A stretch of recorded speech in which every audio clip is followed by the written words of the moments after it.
Famous movie Sholay का एक बहुत शानदार, बहुत आइकॉनिक डायलॉग जो कि है, अब तेरा क्या होगा कालिया। एग्जैक्टली वही डायलॉग हर एक इंजीनियरिंग स्टूडेंट अपने आप से भी पूछता है, अपना नाम लेके, अपने आप का नाम लेके, अब तेरा क्या होगा रे पिंटिया, अब तेरा क्या होगा रे गोलिया, etcetera. Jokes apart, the main मुद्दा हियर इज कि जब भी कोई इंजीनियरिंग स्टूडेंट कंप्यूटर साइंस में स्पेशली इंजीनियरिंग करने आता है, अपने फर्स्ट ईयर सेकेंड ईयर में थोड़ा सोक इन करता है उस माहौल को जो कि इंजीनियरिंग कॉलेज में मिलता है, उसके बाद उसे होती है चिंता अपने फ्यूचर की कि उसे अपने फ्यूचर के लिए क्या करना है। तो वहां पे एक बहुत बड़ा सा बर्निंग क्वेश्चन आता है कि अब हम क्या करेंगे। That's why that question is, अब तेरा क्या होगा रे इंजीनियर बनने के बाद। And in this particular session मैं बात करने वाला हूं वो सारे करियर अपॉर्चुनिटीज एंड ऑप्शंस के बारे में, ब्रीफ में, कि आपको क्या क्या मिल सकता है कंप्यूटर साइंस में इंजीनियरिंग करने के बाद, और उनमें से आपके लिए क्या बेहतर होगा इसके बारे में भी चर्चा करेंगे, और उसे कैसे हम अचीव करेंगे उसके बारे में भी एक छोटा सा प्लान मैं आपके लिए यहां लेके आया हूं, बट बहुत इफेक्टिव वो प्लान रहेगा। माय नेम इज विश्वदीप और आपका स्वागत करता हूं सेमेस्टर्स वाला चैनल पे। स्टार्ट करेंगे आज का ये discussion, what to do after engineering in computer science. तो देखिए, सबसे पहले तो एक सिंपल सा ऐसा कुछ सिचुएशन आपके पास है कि करियर ऑप्शंस बहुत सारे हैं, इनमें से क्या चूज किया जाए। क्या जॉब ले, एमटेक करने जाएं, पीएचडी करने जाएं, इंडिया के बाहर एमएस करने जाएं, क्या एग्जैक्टली हम करेंगे हमारी कंप्यूटर साइंस इंजीनियरिंग के बाद। अच्छा, पीएसयू का ऑप्शन भी है, ओके, गवर्नमेंट जॉब्स ऑप्शंस भी हैं, क्या एग्जैक्टली हम करना क्या चाहते हैं। तो एक बहुत बड़ा कंफ्यूजन है, सर हमें नहीं पता हमें क्या करना है, आप बता दो। I tell you one thing बड़ी क्लियरली कि कोई भी दूसरा पर्सन आपका करियर डिसाइड नहीं करेगा, आप करेंगे। हाँ, गाइड कर देंगे, हम हर एक फील्ड में जाने के नुकसान और फायदे बता सकते हैं, बट डिसीजन आपको लेना है एग्जैक्टली कि आप क्या करना चाहते हो। एक बार आपका डिसीजन आपके अंदर से आया तो फिर आप दूसरों की मर्जी से नहीं, अपनी मर्जी से चलोगे जिधर आपका इंटरेस्ट है, and that is where you will perform the best, और वहां पे फिर निकल के आएगा आपका बेहतरीन परफॉर्मेंस, और उसकी वजह से आप तरक्की, मनी, सक्सेस या जो भी आप हासिल करना चाहते हो वो आपके लिए काफी आसान हो जाएगा। कुछ बच्चे मैनेजमेंट स्किल्स में अच्छे होते हैं, वो अपने आप को जानते हैं, ऑटोमेटिकली वो एमबीए चूज करते हैं। कुछ बच्चे टेक्निकल फील्ड में ज्यादा इंटरेस्ट रखते हैं, वो एमटेक पीएचडी की तरफ जाते हैं। किसी को गवर्नमेंट जॉब्स के लिए ज्यादा इंटरेस्ट आता है, वो पीएसयू से गवर्नमेंट जॉब्स के लिए तैयारी करते हैं। कुछ बच्चे डायरेक्टली जॉब करके और वहीं पे उसे अपना करियर ऑप्शन बनाना चाहते हैं, वो डायरेक्टली जॉब की तरफ जाते हैं। क्यों? क्योंकि ये उन्हें समझ में आ गया है कि मेरा इंटरेस्ट क्या है। जी हां दोस्तों, तो सबसे पहले हम बात करेंगे सारी करियर अपॉर्चुनिटीज के बारे में, फिर जानेंगे कि आपके लिए बेहतर क्या हो सकता है। तो देखो, दो टाइप की चीजें हैं, या तो आप अपना करियर इंजीनियरिंग की फील्ड में ही बनाओ, या फिर आप नॉन इंजीनियरिंग फील्ड में बनाओ। अब इंजीनियरिंग फील्ड में आपके पास ऑप्शंस क्या है, या तो आप डायरेक्टली जॉब पकड़ लो, प्लेसमेंट ले लो कॉलेज से। पर अब बहुत सारे बच्चे आएंगे, सर कॉलेज में प्लेसमेंट ही नहीं आता, तो फिर बाहर से भी प्लेसमेंट मिल जाता है, ऐसा नहीं है। हाँ हाँ, लिमिटेड ऑप्शंस होते हैं पर मिल जाता है। थोड़ा ज्यादा स्किल्ड, थोड़ा मतलब बहुत ज्यादा स्किल्ड आपको रहना पड़ेगा, बट ऑप्शंस होते हैं। टीसीएस भी अपने कुछ टीसीएस डिजिटल एनक्यूटी टाइप की एग्जाम्स कंडक्ट कराता है, और भी बहुत सारे अपॉर्चुनिटीज हैं, लाइक आप competitive exams, sorry competitive coding करके और वहां से अलग अलग कॉम्पिटिशंस में पार्टिसिपेट करके भी जॉब पा सकते हैं, बट थोड़ा सा डिफिकल्ट मामला हो जाता है। पॉसिबल तो है, जॉब पा सकते हैं। एमटेक रिसर्च पीएचडी के लिए जा सकते हैं आपके आईआईटीज टॉप कॉलेजेस में, एनआईटीज, आईआईटीज, ट्रिपल आईटीज, और भी बहुत सारी यूनिवर्सिटीज हैं जो कम मार्क्स में, आई मीन गेट एग्जाम जो आपको लिखना पड़ता है इनमें जाने के लिए, कम मार्क्स पे भी आपको अच्छा खासा एक करियर अपॉर्चुनिटी मिल सकती है। करीबन 15-20 लाख का पैकेज आसानी से निकाल सकते हो अगर आप 45-50 मार्क्स भी ले आते हो गेट में, तो आउट ऑफ 100। फिर आता है engineering services exam, computer science में तो नहीं है, पर हाँ आप इलेक्ट्रॉनिक्स, इलेक्ट्रिकल, मैकेनिकल, सिविल, चार में से कोई एक ब्रांच चूज करके और जा सकते हो। आपकी ब्रांच आपको स्विच करनी पड़ेगी, थोड़ा नजदीक का इलेक्ट्रॉनिक्स ब्रांच हो सकती है, क्योंकि सीएस और इलेक्ट्रॉनिक्स में थोड़ा थोड़ा तो कुछ कुछ कॉमन है, बट फिर भी आपको कहीं ना कहीं एडिशनल मेहनत करनी पड़ेगी। पीएसयूज होते हैं पब्लिक सेक्टर यूनिट, जिनमें डायरेक्टली जॉब अपॉर्चुनिटीज आती हैं। वो भी आपकी इंजीनियरिंग डोमेन की। उसके लिए या तो उनकी एग्जाम लिखनी पड़ेगी या गेट एग्जाम लिखनी पड़ेगी, उसके थ्रू आपको यहां पे एडमिशन मिलेगा फॉर देन एम्प्लॉयमेंट डायरेक्टली। यहां कोई पढ़ाई वढ़ाई नहीं है, डायरेक्टली एम्प्लॉयमेंट मिलती है।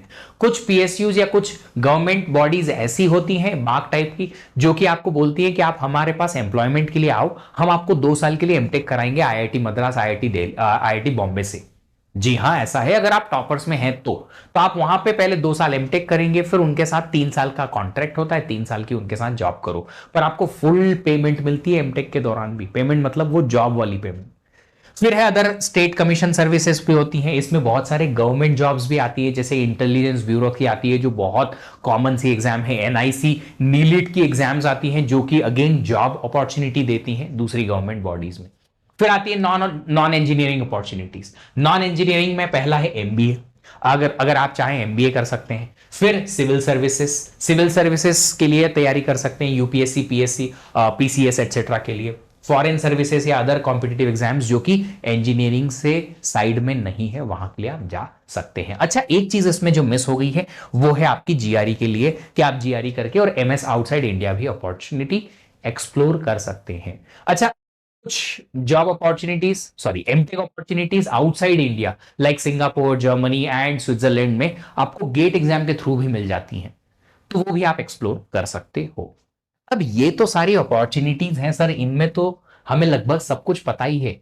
अच्छा, इसके अलावा एक और चीज है जो मैंने यहां लिस्ट नहीं की है, क्योंकि ये वो प्योरली ना सब्जेक्टिव चीज हो जाती है। वो है आपके स्किल्ड बेस्ड जॉब, या आपकी जो स्पेशल स्किल है उसके बेस पे जॉब। मतलब कि अगर आप सिंगर हैं और आप सिंगिंग में अपना करियर बना सकते हैं, तो आप अपनी इंजीनियरिंग बस नाम के लिए कर रहे हैं, वहां आप अपॉर्चुनिटी ढूंढ सकते हैं। अगर आपके पास दूसरी स्किल्स हैं, लाइक आप कॉमेडियन बन सकते हैं, बहुत सारे स्टैंड अप कॉमेडियंस जो हैं आईआईटी से पढ़े हुए हैं, या फिर इंजीनियर्स हैं जॉब करने के बाद आए हैं। आप क्रिकेटर बन सकते हैं, आप एक्टर बन सकते हैं। आपके पास हर फील्ड में हजारों एग्जाम्पल, हजारों तो नहीं पर कम से कम 2-4 सिलेक्टेड बड़े एग्जाम्पल्स जरूर हैं जो अपना ये इंजीनियरिंग डोमेन छोड़ के और इधर गए हैं। अनिल कुंबले साहब, आर अश्विन, ये कुछ क्रिकेटर्स हैं जो इंजीनियरिंग करने के बाद क्रिकेट में आए हैं। जी बिल्कुल सही है। हाँ, शंकर महादेवन सिंगर हैं बट इंजीनियर हैं।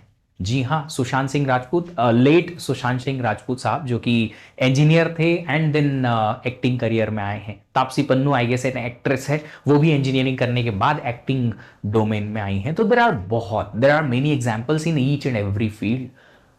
ठीक है, जसप्रीत सिंह करके एक कॉमेडियन है, वो भी इंजीनियर रह चुके हैं, जॉब भी कर चुके हैं और उसके बाद कॉमेडी करने आए हैं। और भी ऐसे बहुत सारे एग्जाम्पल्स हैं, आप नाम लिख सकते हैं। तो ये अलग अलग फील्ड के महारथी हैं जो अपनी स्किल को बाद में एक्सप्लोर करते हैं और उसके बाद में फिर समझते हैं कि नहीं यार, मेरा जो जॉब है या मेरा जो करियर है इस फील्ड में होगा, इंजीनियरिंग तो हमने बस कर ली। तो अगर आपके पास भी ऐसा कुछ टैलेंट है तो टैलेंट बेस्ड जॉब आप कर सकते हो, बट उसके लिए वो टैलेंट को एक्सप्लोर करना जरूरी है। नहीं है तो लेट्स कम बैक हियर। अब देखो, थोड़ा सा ना मैं एक कंपैरिजन करता हूं इंडिया में। इंडिया में अगर आपको जॉब्स मिलती हैं, प्लेसमेंट मिलता है, तो वो प्लेसमेंट का एक कंपैरिजन में यहां लेके आया हूं। अगर आप किसी टॉप कॉलेज से एमटेक करते हो या आईआईएम से एमबीए करते हो, तो लगभग इतने का ऑन एन एवरेज पैकेज मिलता है, बराबर ही मिलता है। एवरेज तो इतना ही है, बराबर ही है दोनों तरफ, आईआईएम से एमबीए करने के बाद भी और आईआईटी से एमटेक करने के बावजूद भी बराबर पैसा मिलता है। अच्छा, एक और चीज, अगर आप टॉप कॉलेज से टॉप ग्रेड निकल के आते हैं, चाहे वो टेक में हो आईआईटी से एमटेक करके या फिर आईआईएम से एमबीए करके, आपको दोनों में बराबरी से पैसा मिलता है और बराबरी से आपकी ग्रोथ भी होती है, उतनी ही इक्वल अमाउंट में। मतलब आपके पास पैसे की कमी दोनों तरफ नहीं है। ये आप पे डिपेंड करेगा कि आप क्या चाहते हैं। फिर है आपके पास पीएसयूज, अगर आप गवर्नमेंट बॉडीज में जॉब करना चाहते हैं, लगभग 12 लाख का पर एनम पैकेज उनका होता है, चाहे वो पीएसयू हो या गवर्नमेंट जॉब्स हो डायरेक्टली, लाइक इंटेलिजेंस ब्यूरो जो कि मिनिस्ट्री ऑफ इंडिया के अंडर आता है। फिर है मिड लेवल कॉलेज से अगर आप डायरेक्ट प्लेसमेंट पकड़ते हो तो 6 से 8 लाख पर एनम का आपको पैकेज वहां से मिल सकता है। और नॉर्मल जो 3 टीयर 4 टीयर जिन्हें हम बोलते हैं, जहां से मैंने भी बीटेक किया था, वहां से 3-4 एलपीए का पैकेज मिल सकता है। ऑफ कोर्स मेरी इच्छा नहीं थी इतना कमाने की, मेरे को 2010 में 3.2 लाख पैकेज मिल रहा था, बट मैंने छोड़ा। क्यों? क्योंकि मुझे पता था कि इतने से मुझे सेटिस्फेक्शन नहीं मिलेगा। Went for GATE, all India rank 19, उसके बाद फिर मास्टर्स आईआईएससी से, फिर everything followed very well. Masters के बाद मेरा जो पैकेज उस टाइम पे था वो यहां से सीधा 3 गुना हो गया, 3 से सीधा 9 हो गया at that moment of time. अभी अगर आप देखें यहां अगर 3 ही है तो अब आपको एमटेक करने के बाद ये सीधा 8 से 10 गुना होता है, 8 to 10 times, 24, of course 27, 30, 35 lakhs का आराम से पैकेज आपको मिल सकता है आईआईएम या फिर आईआईटी से एमबीए एमटेक करने के बाद। डिपेंड करता है कि आपका किस तरफ ज्यादा झुकाव है, इंक्लिनेशन है, उस तरह आप जा सकते हैं। ये इसलिए बताना चाहता हूं क्योंकि in the current era the money, earning money equivalent to your efforts should be normalised. अगर आप एफर्ट्स लगाते हो तो उसके बराबर का आपको पैसा मिलना चाहिए, और कंप्यूटर साइंस डोमेन में तो आजकल पैसे की कमी है ही नहीं। तो अगर आपके पास थोड़ी भी स्किल्स हैं अच्छी, तो आप डेफिनेटली बहुत टॉप तक जा सकते हैं आसानी से। आप ऑप्शन कोई भी चूज करें, बस टैलेंट की कमी नहीं होनी चाहिए। अगर आप में स्किल्स हैं उस पर्टिकुलर डोमेन से रिलेटेड जिसमें आप काम कर रहे हो, आपके कंप्यूटर साइंस की कोडिंग एक्सेट्रा से रिलेटेड, आप ऑटोमेटिकली ऊपर चले जाएंगे। कितना, ये आपके टैलेंट और आपकी मेहनत पे डिपेंड करेगा। पर हाँ, आईआईटीज आपको एक बहुत बड़ा हेड स्टार्ट दे देती हैं कि आप स्टार्टिंग ही इतने से करो कि वहां से जाने के बाद जो ग्रोथ आपको नॉर्मल 3 के ऊपर मिलेगी या 25 के ऊपर मिलेगी वो बहुत डिफरेंट हो जाएगी। अब बात करेंगे हम क्या करें। हम क्या करें, इसके लिए आपको पहले सेल्फ रियलाइज करना है आपका खुद का इंटरेस्ट, कि आप टेक्नोलॉजी में थोड़ा ज्यादा इंटरेस्ट रखना चाहते हैं तो आप टेक्नोलॉजी सीखने के लिए आईआईटीज और आईआईएम एनआईटीज में जाओ, ताकि आप एमटेक करने के बाद टेक्नोलॉजी को और ज्यादा नजदीक से डिटेल में जान पाओ। ये फायदा करेगा आपको टॉप लेवल पे जल्दी पहुंचने में, क्योंकि वहां अगर किसी को टेक्नोलॉजी का नॉलेज बहुत अच्छा है तो वो जल्दी से ऊपर पहुंच जाता है। डिसीजन मेकिंग एबिलिटी उसके पास आ जाती है, डिजाइनिंग एबिलिटी आ जाती है, रादर देन जस्ट कि दूसरों ने किसी ने बोला और हमने फॉलो कर दिया, दैट्स इट। अगर आपके पास मैनेजमेंट स्किल्स, लीडरशिप स्किल्स की आपको बहुत ज्यादा इंटरेस्ट है तो आप एमबीए की तरफ जाओ। इंडिया के बाहर जाने की इच्छा है आपकी तो उसके लिए जीआरई एग्जाम के लिए प्रिपरेशन करके और आप एमएस करने इंडिया के बाहर जाओ। आपको पहले अपना first place the thing is, आपको पहले अपना इंटरेस्ट फिक्स करना है कि सर ये मेरा इंटरेस्ट है। अब बहुत सारे बोलेंगे सर हमें तो पता ही नहीं हमारा इंटरेस्ट क्या है। तो एक काम करो, जिस जिस फील्ड में आपको लगता है कि मेरा करियर ऑप्शन इनमें बन सकता है उनके बारे में एक्सप्लोर करना चालू करो। एक्सप्लोर करने से पता चलेगा कि आपको उसमें क्या क्या पढ़ना पड़ेगा, कितना पढ़ना पड़ेगा और उसके लिए कितनी तैयारी करनी है। प्लेसमेंट में अगर आपका इंटरेस्ट है तो प्लेसमेंट के लिए चेक करो कि हमारे यहां से प्लेसमेंट कितना लाख का कितना मिल सकता है पर एनम के बेसिस पे, और किन किन को कैसे कैसे मिलता है उसको एक्सप्लोर करो। क्या क्या पढ़ना पड़ता है उसको एक्सप्लोर करो।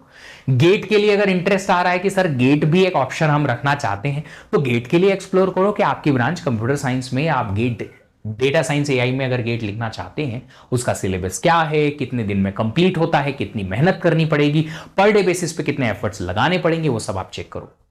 फिर अगर आपको एमबीए करना है तो एमबीए के लिए चेक करो कि आपको क्या अलग अलग इंटरेस्ट के आपके हिसाब से क्या क्या कोर्सेज उसमें हैं, कितना आप उसमें कंफर्टेबल हो पाएंगे नॉट। जैसे जैसे आप एक्सप्लोर करते जाएंगे ऑटोमेटिकली एक दो ऑप्शन तो आपके एलिमिनेट हो जाएंगे कि भैया ये हमारे काम का नहीं है, ये हमारे बस की नहीं है। समथिंग लाइक मैं अपने बारे में बात करूं, 12th हिंदी मीडियम से किया, इंग्लिश पे उतना ज्यादा बहुत ज्यादा ग्रिप था नहीं, और पता था कि इंग्लिश 2 साल में बहुत ज्यादा इंप्रूव हुई भी नहीं है इंजीनियरिंग के फर्स्ट 2 साल में। अब 3rd ईयर में डिसीजन लेना था एमबीए की तैयारी करें या गेट की। ऑफ कोर्स एक डिसीजन जो है नेचुरली एमटेक की तरफ आया। 2 रीजन थे, टेक्नोलॉजी का थोड़ा सा ज्यादा इंटरेस्ट था पढ़ने में, और दूसरा रीजन ये था कि भैया इंग्लिश हमारी थोड़ी सी नॉर्मल ही है, बहुत ज्यादा एक्स्ट्रॉर्डनरी है नहीं। तो उस केस में इंक्लिनेशन आया टुवर्ड्स एमटेक। ये मेरा सेल्फ रियलाइजेशन था एक्सप्लोर करने के बाद, क्योंकि एमबीए के एग्जाम में इंग्लिश बहुत आती है। इंग्लिश के words, antonyms, synonyms, usage and there are many things.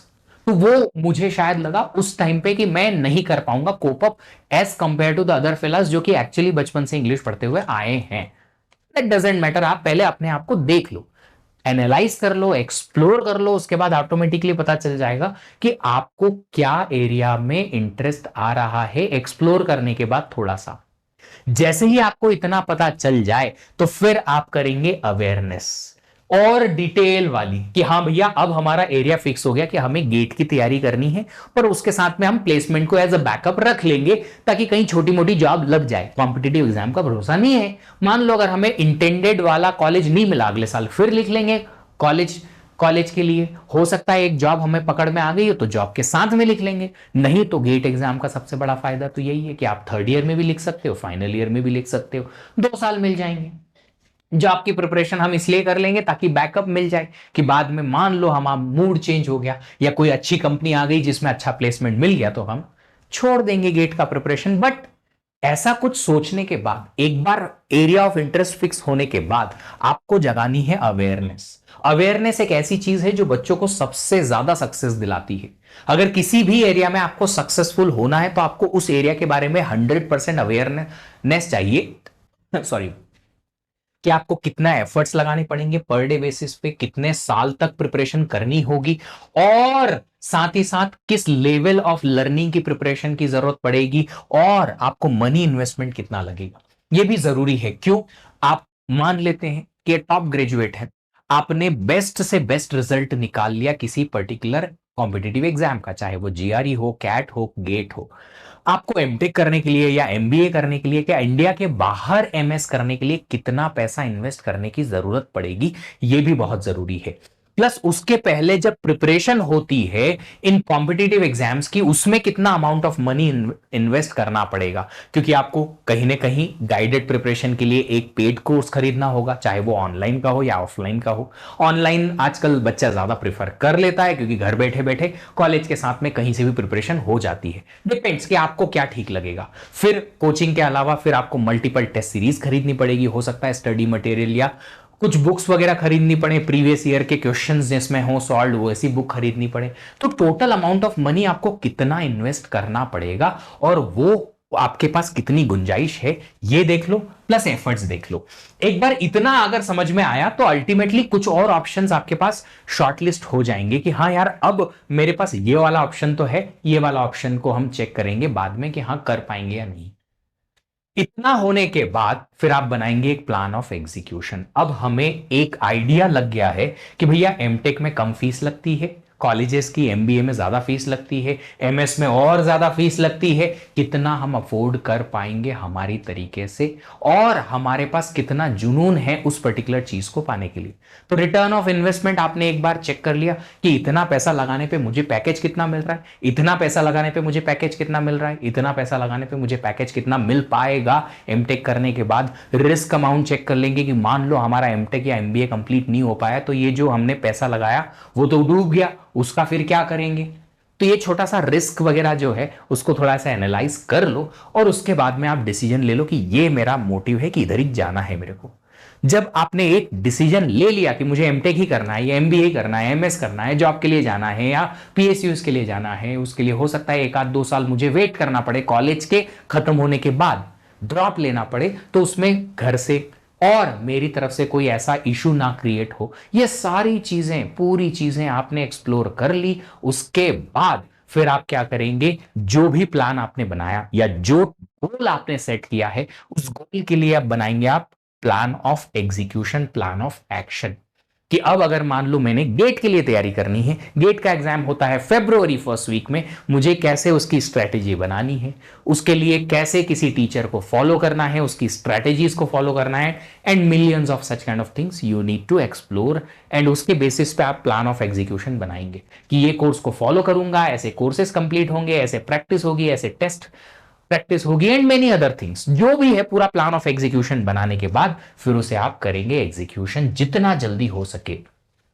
Engineering में जितना जल्दी बच्चे को यह आइडिया लग जाएगा कि मुझे क्या करना है फ्यूचर में, उतना ज्यादा फायदा है। क्योंकि इंजीनियरिंग के साथ अगर आप 2 घंटे पर डे या 3 घंटे पर डे भी पढ़ पाएंगे तो वो 3 घंटे आपके वेस्ट नहीं होंगे, और आपके पैरेलल में पर डे बेसिस पे जिस तरीके से आप अपने करियर गोल को लेके मेहनत करते रहोगे तो आपका इंजीनियरिंग खत्म होने के साथ साथ आपका गोल जो है वो भी अचीव हो जाएगा और इंजीनियरिंग भी खत्म हो जाएगी। वाई टू वेट कि पहले इंजीनियरिंग खत्म करेंगे, 2 घंटे 3 घंटे मिलते हैं पर डे, उसको मजे में बिताएंगे, फिर इंजीनियरिंग खत्म होने के बाद 1-2 साल और लगाएंगे और हमारा गोल अचीव करेंगे। वाई, क्यों हम टाइम वेस्ट क्यों करना चाहें अगर हमारे पास है ऑप्शन कि हम कॉलेज के साथ ही थोड़ा थोड़ा थोड़ा थोड़ा करके अपने गोल के साइड हम रोज 2 कदम बढ़ा पाए तो। देखो, कोई भी करियर गोल आसानी से अचीव नहीं होता, चाहे वो जॉब पाने का हो, पीएसयू में जॉब पाने का हो, गवर्नमेंट जॉब पाने का हो, या फिर गेट क्रैक करने का या टेट क्रैक करने का हो। तो सिंपल सी बात है, उस गोल के लिए अगर थोड़ा थोड़ा थोड़ा थोड़ा थोड़ा थोड़ा एफर्ट लगाएंगे तो पर डे बेसिस पे वो एफर्ट्स आपको शायद गिनने में ना आए, पर वो पर मंथ या पर ईयर बेसिस पे जब आप उसे देखेंगे तो आप बहुत आगे निकल जाएंगे स्लोली स्लोली। तो बस लगे रहिए और जितनी जल्दी हो सकेगा अपना एग्जीक्यूशन स्टार्ट कर दीजिए, ताकि सबसे इंपॉर्टेंट चीज मैं बताना चाहता हूं यहां, ताकि आप बाकी सारे इंजीनियर्स जो अभी अवेयर भी नहीं हुए हैं, जिन्होंने अपने सोचा भी नहीं है कि आगे क्या करना है, उनसे आप 25 कदम 50 कदम नहीं, पूरा 1 साल 2 साल आगे रहें। जो बच्चा सोचेगा बाद में कि ये अब क्या करना है, उससे वेल अहेड आप पहुंच जाएंगे और आपकी लर्निंग कहीं ना कहीं दिखेगी कम एज में, जो आपको कम एज में ज्यादा पैसा कमाने का सबसे बड़ा मोटिवेशन जो है देगी। फिर से रिपीट करता हूं, मैं इन्फ्लुएंसर नहीं हूं और ना ही बनना चाहूंगा। मैं हूं एक टीचर, एक गाइड, जो आपको सिर्फ गाइड कर सकता है कि बेटा अगर आप गेट का तैयारी करना चाहते हो, मैं बताऊंगा कि कैसे तैयारी कर सकते हो। मैं गाइड करूंगा मेरी टीम के साथ में कि क्या आप फॉलो कर सकते हो, बट मैं आपका डिसीजन खुद नहीं, मतलब मैं नहीं लूंगा, आपको लेना पड़ेगा कि आपको करना क्या है। मैं इन्फ्लुएंस नहीं करूंगा कि आपको यही करना है, मैं इन्फ्लुएंस नहीं करूंगा कि आपको ये डिसीजन ही लेना है आपके करियर के लिए, जस्ट बिकॉज ये आपका करियर है, वो आप ही को डिसाइड करना है, ना ही आपके कोई दूसरे रिलेटिव और ना ही आपके फ्रेंड्स ये डिसाइड करेंगे कि चलो यार फ्रेंड एमबीए की तैयारी कर रहा है मैं भी कर लूं। अब फ्रेंड को इंटरेस्ट है, तुमको नहीं है, तुम एमटेक के लिए जाओ, डजेंट मैटर। ये फ्रेंडशिप से लाइफ नहीं बनेगी। सो ये डिसीजन आपको खुद लेना होगा और ना ही किसी के इन्फ्लुएंस में आके लेना होगा। आप लीजिए डिसीजन, लेने के बाद उस पर काम कीजिए, और ये मेरी गारंटी है कि अगर आपने अपने से डिसीजन लिया है कि नहीं मेरा इंटरेस्ट इसमें है, मेरे को ये करना है, तो वो आपको कहीं ना कहीं डेली पुश करेगा कि हाँ यार मेरा इंटरेस्ट है, इंटरेस्ट का काम कर रहा हूं मैं, तो आपको पढ़ाई बहुत ज्यादा बोरिंग नहीं लगेगी, बहुत ज्यादा पुशिंग नहीं लगेगी। वरना आप उल्टी डायरेक्शन में जाएंगे जहां पे आपका इंटरेस्ट नहीं है, तो फिर आपको डेली टू डेली ऐसा रियलाइज होगा कि this is not my cup of T, but I am still doing it and wasting my time. वो नहीं करना है। अगर आप लोग चाहते हैं, अगर आप लोग चाहते हैं किसी भी टाइप का गाइडेंस, तो प्लीज स्टे कनेक्टेड। आप पीडब्ल्यू प्लेटफॉर्म पे, गेट वाला प्लेटफॉर्म पे हम सबको, पूरी टीम को फॉलो कर सकते हैं, ताकि कंप्यूटर साइंस के जितने भी आपके करियर रिलेटेड अपॉर्चुनिटीज हैं उनमें अगर कोई भी मदद हम कर पाए तो वो हम करने की जरूर कोशिश करते रहेंगे। Keep learning happily, that is my personal quote, जो मैं अपने हर एक स्टूडेंट को बोलता हूं, हैप्पी लर्निंग, क्योंकि लर्निंग ही आपको ऊपर तक लेके जाएगी, पूरी लाइफ टाइम हमेशा ऊपर ही ऊपर रखेगी और आपको सक्सेस के स्काई से भी ऊपर तक लेके जाएगी। Thank you so much, have a great day, happy learning, bye bye.